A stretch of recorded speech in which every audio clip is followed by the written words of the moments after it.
여러분 축복합니다. 오늘도 주님 안에서 승리하시는 멋진 날 되시길 원합니다. 오늘 40쪽에서 봅니다. 에너지 보존의 법칙.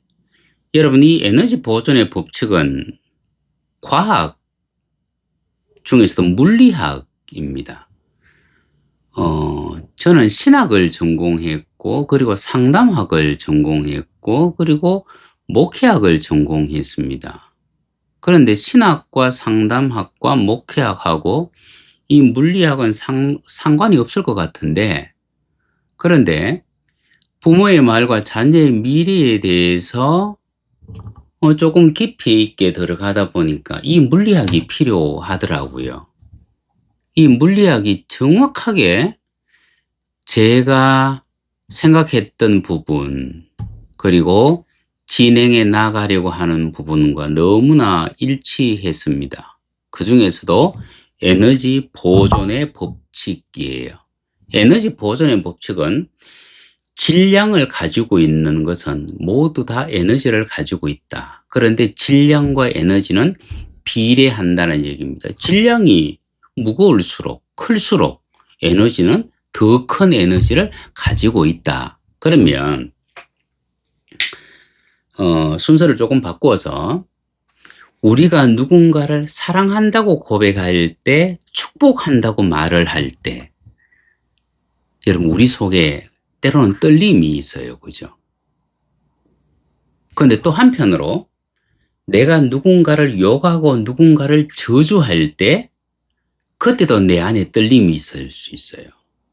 그러면서 내 몸에서 열이 막 나요. 분노의 열이 나요. 그럼 여러분, 축복하고 사랑한다고 고백할 때 나에게서 나가는 그 에너지하고 욕하고 저주할 때 나에게서 나가는 그 에너지가 같을까 다를까? 엄청나게 다르다는 얘기죠.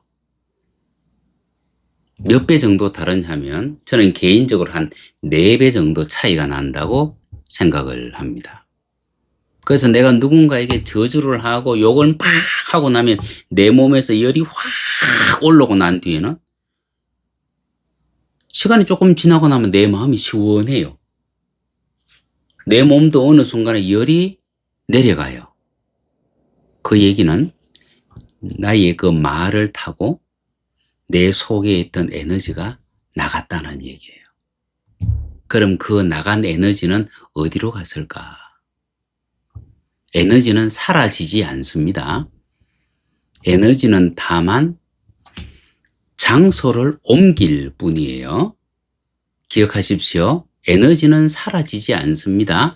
장소를 옮길 뿐이에요. 이것이 에너지 보존의 법칙이에요.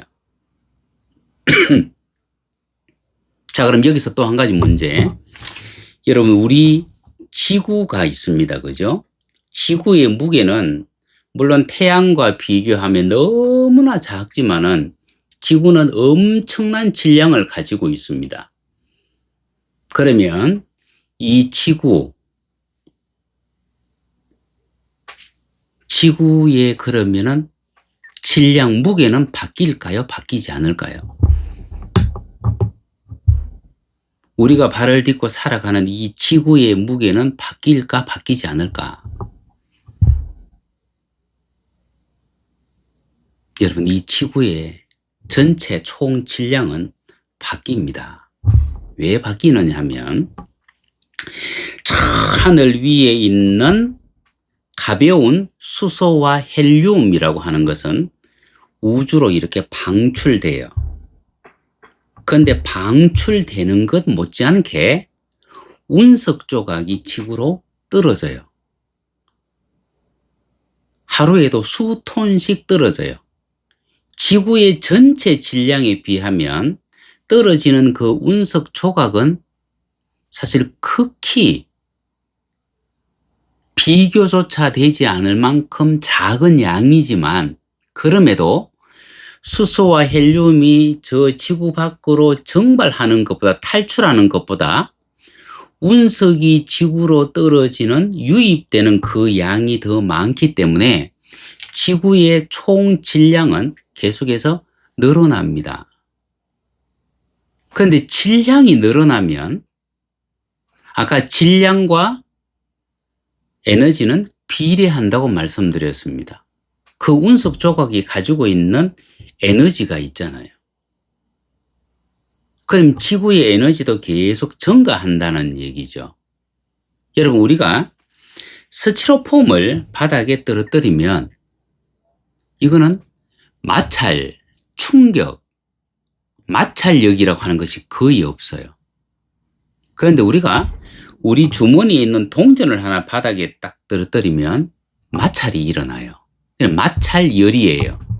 대신에 스티로폼은 마찰열이 없는 대신에 어떤 열이 있습니까? 그럼 불을 태우면 순식간에 활활 타버립니다.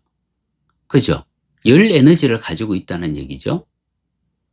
물론 이 동전도 불에 녹이면 열 에너지를 가질 수 있습니다. 그런데 각각의 물질은 자기만의 각각의 에너지를 다 가지고 있다. 그러면 여러분, 우리의 말은요. 우리의 말은 그러면 에너지일까, 에너지가 아닐까? 여러분, 소리라고 하는 것은 파동을 가지고 있습니다. 파동을 가지고 있기 때문에 어떤 고음의 파동이 우리 귀에 들리면 우리는 귀가 아파요. 귀가 아프다는 얘기는 그 파동이 내 귀를 찔렀다는 얘기죠. 그죠? 고통스럽게 했다는 얘기죠. 나를 고통스럽게 하려면 그 파동은 에너지를 가지고 있었어야 된다는 얘기입니다. 그러면 우리가 하는 모든 말도 뭐예요? 파동이라고 하는 에너지를 다 가지고 있다. 그런데 그 에너지는 사라지지 않는다. 다만 모양을 바꾸고 장소를 이동시켰을 뿐이다. 여러분, 요 개념을 가지셔야 돼요. 그리고 40쪽을 봅니다.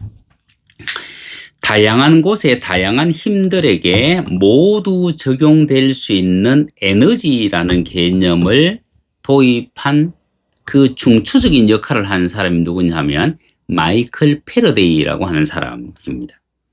여러분, 불과 지금으로부터 200년 전만 해도 전기하고 자석은 다르다고 생각했어요. 완전히 상관이 없다고 생각을 했습니다.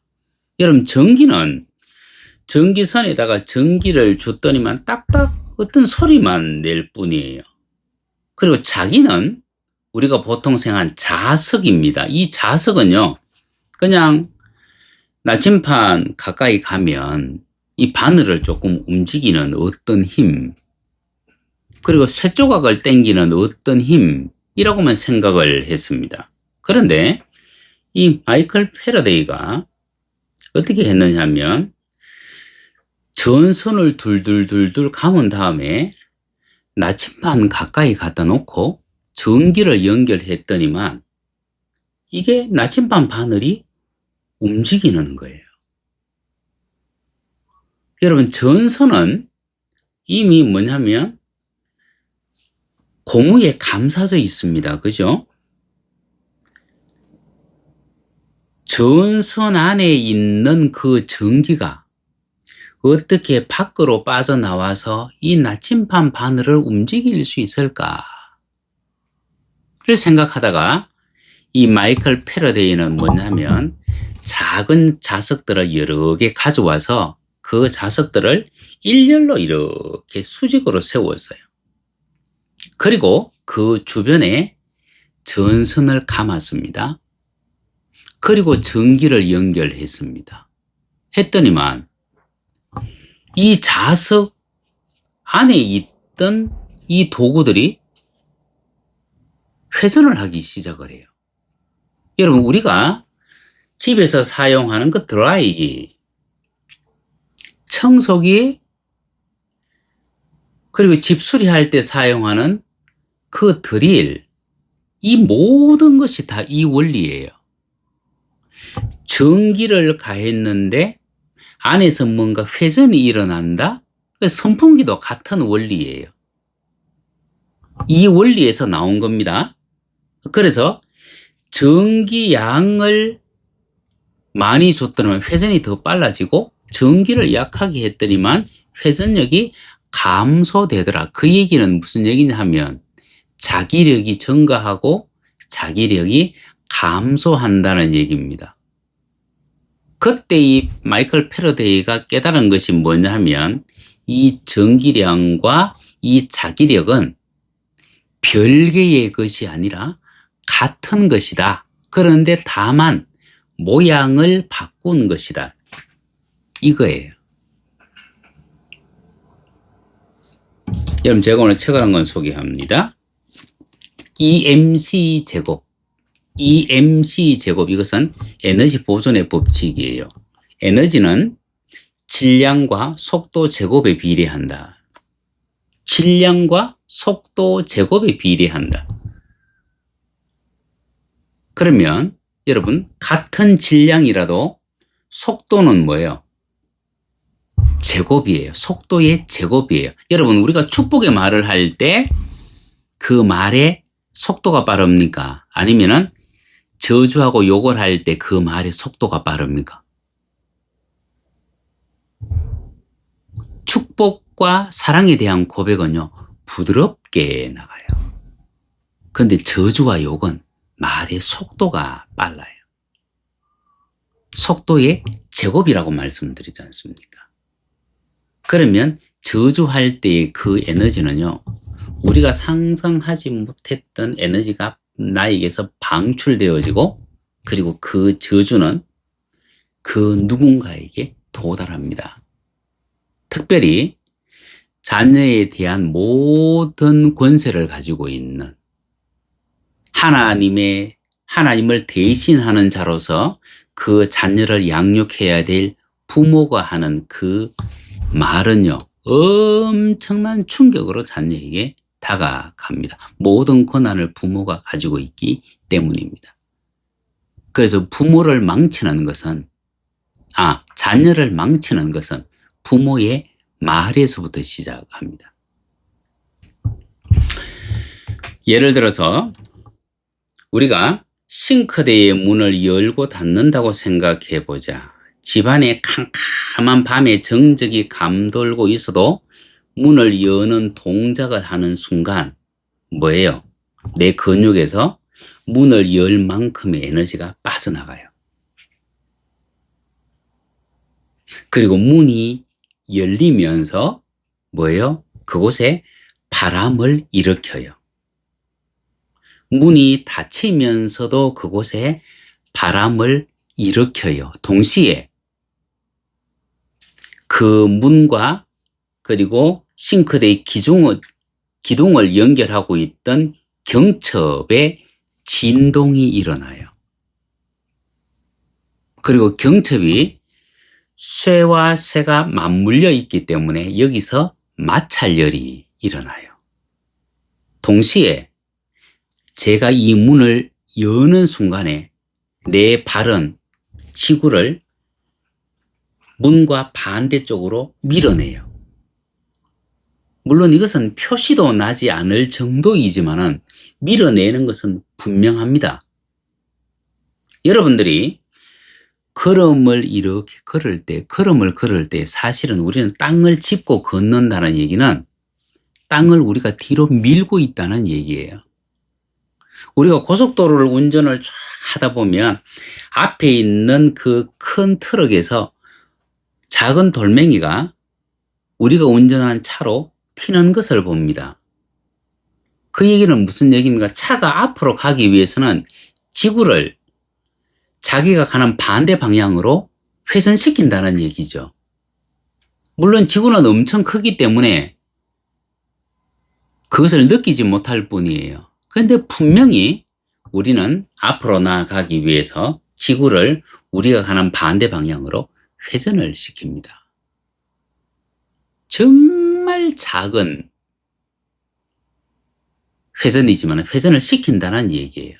그럼 여기서 여러분 보십시오. 에너지는 분명히 형태를 바꾸었어요. 내 근육에서 나간 그 에너지가 문을 여는 순간에 뭐예요? 바람을 일으켜요. 동시에 그 경첩에 마찰을 일으켜요. 그런데 에너지는 분명히 나에게서 나갔는데, 나갈 때는 근육 에너지로 나갔는데, 근육으로 나갔는데, 힘 에너지로 나갔는데, 거기서는 바람을 일으키고 열을 일으켜요. 이 얘기는 에너지의 형태가 바뀌어졌다는 얘기입니다. 그런데 그 총합은 정확하게 일치합니다. 모든 에너지의 합은 불변하다. 이것이 패러데이의 법칙인데, 이것이 에너지 보존의 법칙이에요. 이 에너지 보존의 법칙에 의하면 오늘날은 형태를 바꾼 에너지와 모든 변화의 한까지 계산하고 측량할 수 있게 되었습니다. 그래서 모든 에너지가 상호 연관되어 있고 멋지게 균형을 이루고 있습니다.